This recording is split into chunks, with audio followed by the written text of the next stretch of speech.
Assalamualaikum everyone. In today's video, we are going to discuss about amino acids and their degradation. So this chapter is the chapter from the Lipton Code book और हम यहाँ से discuss करेंगे और सब कुछ जो है वो एक ही डायग्राम के अंदर यहाँ पर दिया हुआ है और उसी डायग्राम को हम सब अच्छी तरह देखेंगे और हमें सारा पता लग जाएगा कि इस तरह अमाइनो एसिड जो है वो डिग्रेड होते हैं।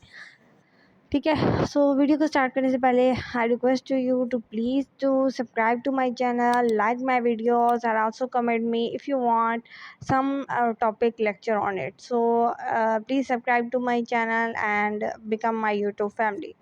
So now let's start the video. So just an overview and then we start our lecture.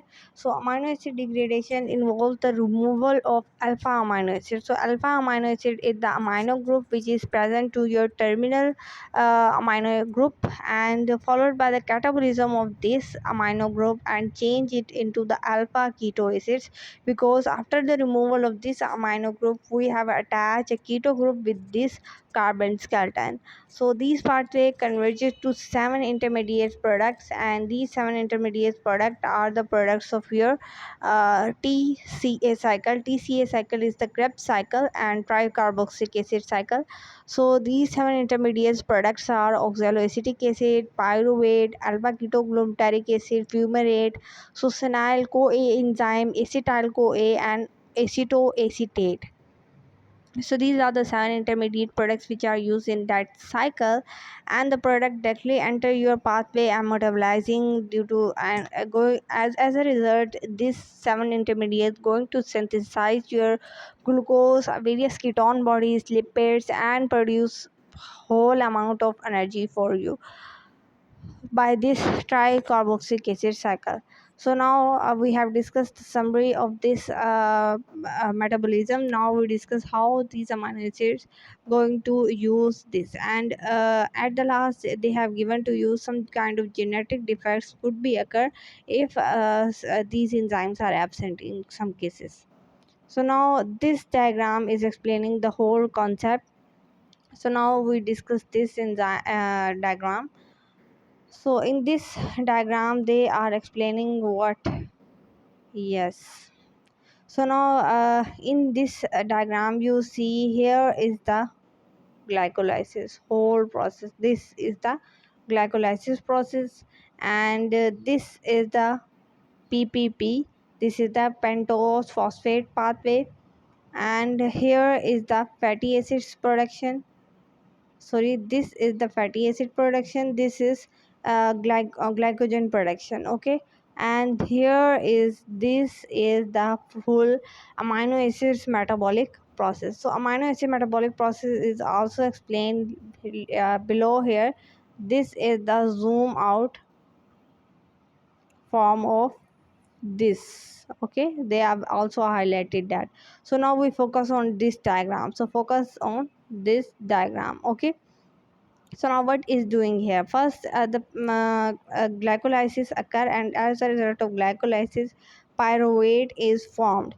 So now you know very well in the mitochondria pyruvate is going to convert into acetyl CoA by releasing carbon dioxide and reducing NADPH. Now this acetyl CoA enter into a cycle which is called as TCA,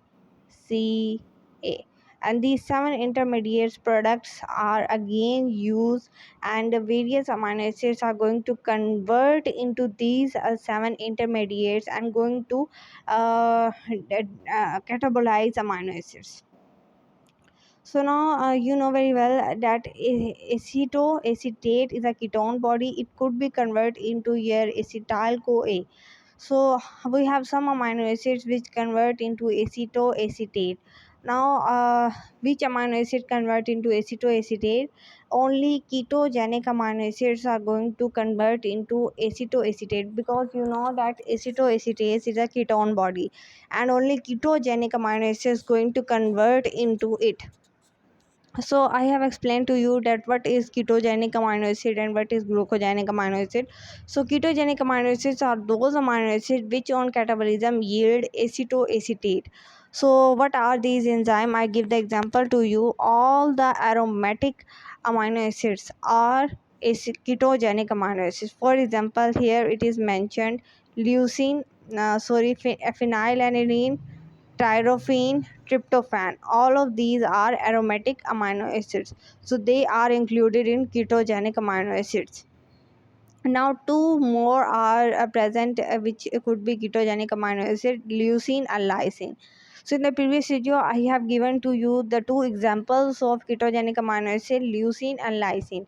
Phenylalanine, tryptophan and tyrosine, these are the aromatic acid. They could be glucogenic and they could be ketogenic, so we have written here because they could be ketogenic, so therefore they could convert in themselves into uh, acetoacetate. So after converting into acetoacetate, they convert into acetyl CoA and then they enter into here this cycle. Okay, now I think कि आप लोगों को ये सारा concept समझ में आ गया. ठीक है, सबसे पहले मैंने आपको ये चीज़ समझाई है.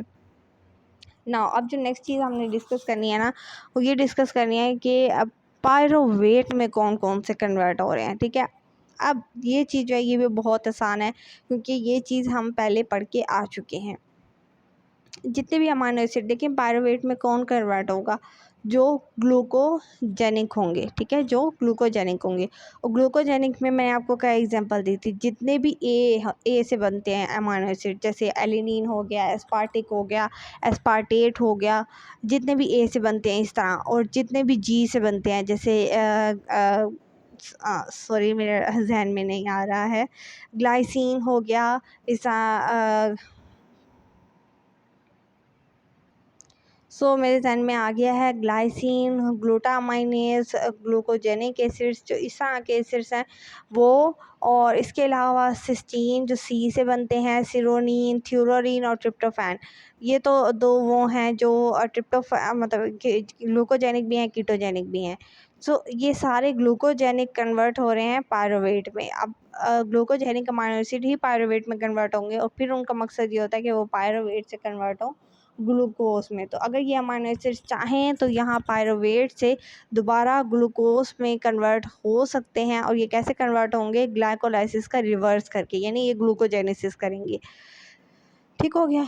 सो आई होप कि यहाँ से लेकर सो आई होप कि आपको ये चीज़ सारी समझ में आ गई है. ठीक है, अब हम चलते हैं नीचे वाले पार्ट के ऊपर.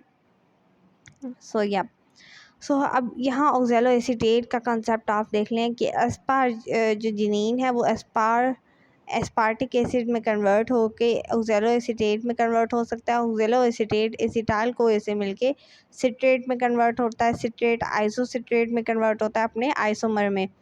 यहाँ से ये कार्बन डाइऑक्साइड निकलता है अल्फ़ा कीटोग्लूटारिक एसिड. अब अल्फ़ा कीटोग्लूटारिक एसिड में कुछ जो होते हैं अमाइनो एसिड वो जा सकते हैं. अब कौन कौन से अमाइनो एसिड जा सकते हैं, आर्जिनिन, हिस्टीडीन, प्रोलीन. इसको याद आप कैसे करोगे, इसको याद रखने का तरीका मैं अब आपको निमोनिक्स लिख रही हूँ. पीएच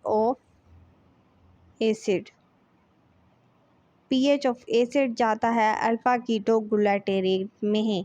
पी से क्या मुराद है, प्रोलीन. एच से क्या मुराद है, हिस्टीडीन. ए से क्या मुराद है, आर्जिनिन. तो पीएच ऑफ एसिड जो है वो जा रहा है अल्फ़ा कीटोग्लूटारिक एसिड के अंदर. ठीक है, तो आई होप कि आपको ये चीज़ समझ में आ गई होगी. अब आगे जो अल्फ़ा कीटोग्लूटारिक एसिड है वो खुद को कन्वर्ट कर लेता है सुस्सिनाइल कोए में. अब कुछ अमाइनो एसिड हैं जो सुस्सिनाइल कोए में जाते हैं, और वो कौन कौन से अमाइनो एसिड हैं, ILE, met, threonine and valine. Methionine, threonine, valine. तो इसको याद रखने का भी निमोनिक्स मैं आपको दे रही हूँ. सो मेरी वीडियो में आपको सब चीज़ों के निमोनिक्स भी मिलेंगे, सब कुछ मिलेगा, मतलब फुल कॉन्सेप्ट आपको बना बनाया मिलेगा और आप उसको याद कर सकते हैं. ठीक है, सो अब यहाँ पर क्या चीज़ हो रही है, इसको याद आप कैसे करेंगे, आपके इसको निमोनिक्स होगा ice cream. Sorry for the very bad writing, but mobile की स्क्रीन पे लिखना बहुत मुश्किल होता है. सो ignore it, just focus on the lecture. Okay, mango, tutti fruity, sorry for the bad spellings, never mind that. And at the last, vanilla ice cream. Okay, so here is the tip for you. I for isoleucine, M for methionine, T for थ्योरोनिन, V for valine.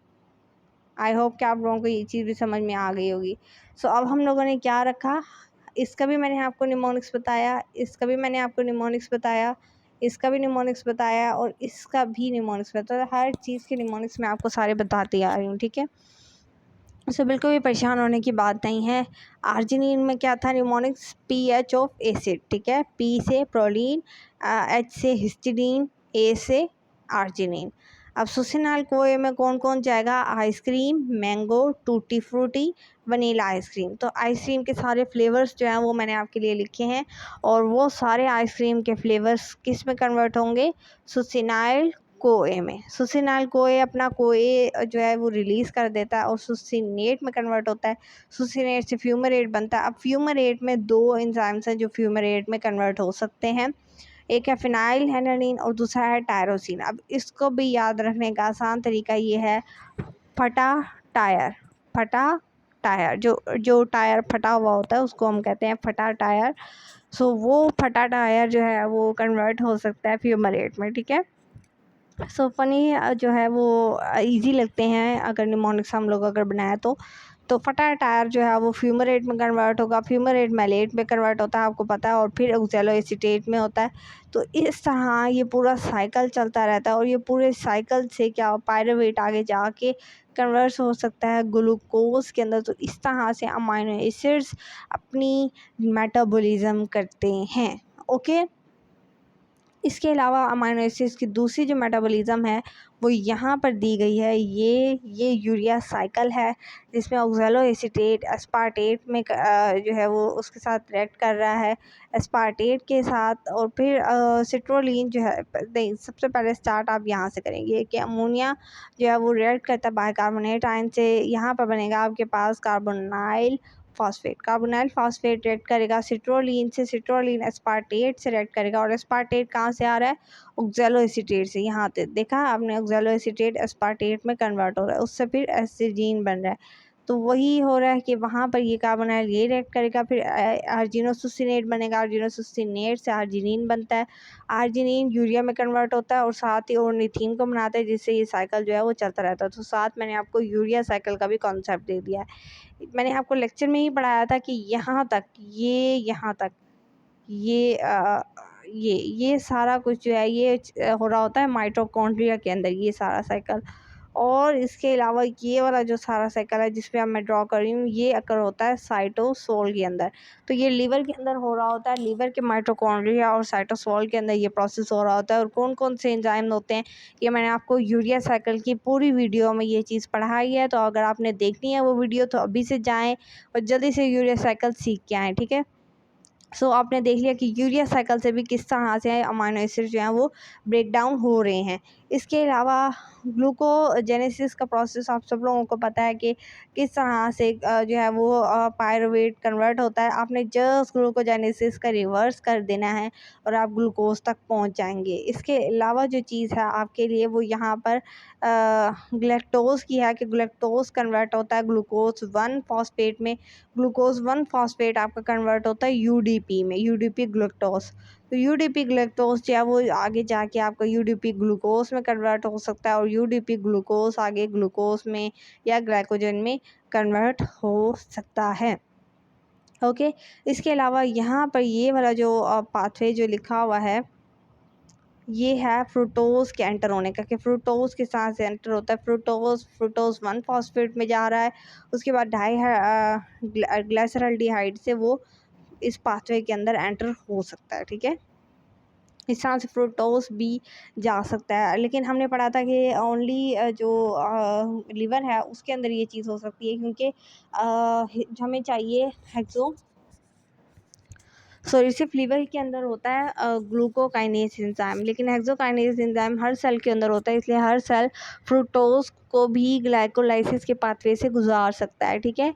But liver के अंदर क्योंकि glucokinase होता है तो glucokinase जो है वो सिर्फ ग्लूकोज को अलाउ करता है कि वो ग्लाइकोलाइसिस में जाए।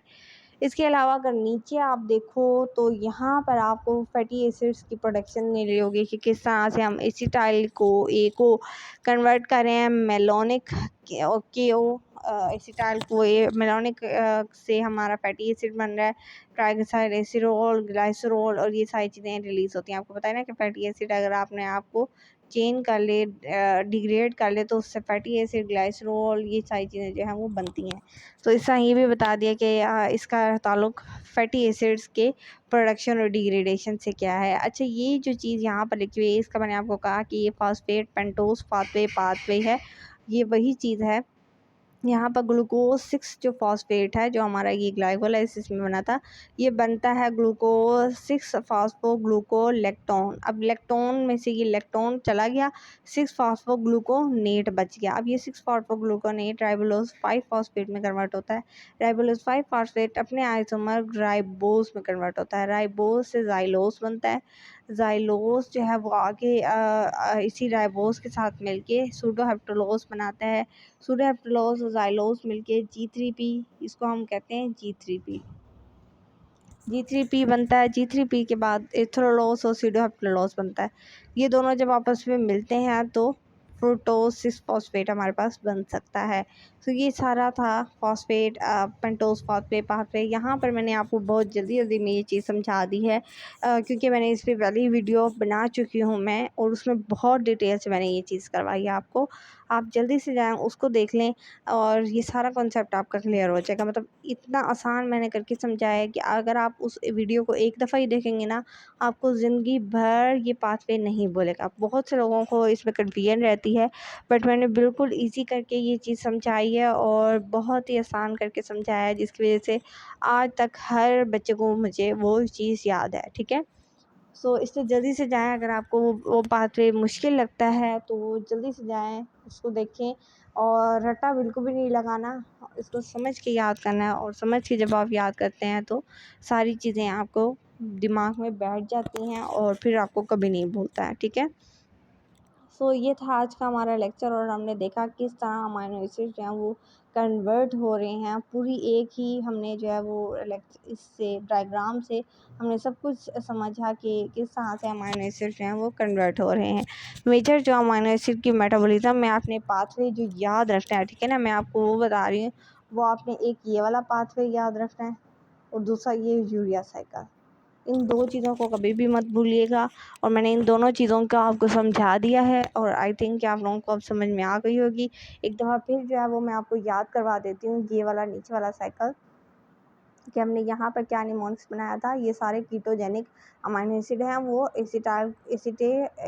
एसिटेट में कन्वर्ट हो रहा है, और वो आगे एसिटाइल CoA में हो रहा है, और आगे यहाँ पर आर्जिनिन पीएच ऑफ एसिड।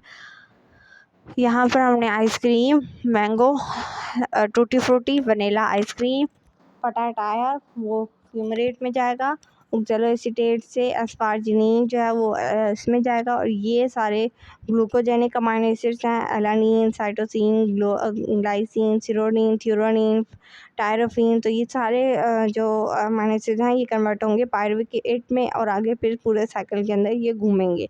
सो इस तरह अमाइनो एसिड्स एक दूसरे में कन्वर्ट भी हो रहे हैं, एक दूसरे को में सब कुछ हो रहा है, और इनका मेटाबॉलिज्म भी हो रहा है। सो आई होप कि आप लोगों को ये लेक्चर समझ में आ गया होगा, और अगर आपको फिर भी कोई कन्फ्यूजन है तो आप मुझसे पूछ सकते हैं, कमेंट करें और मैं आपको ज़रूर समझाऊंगी।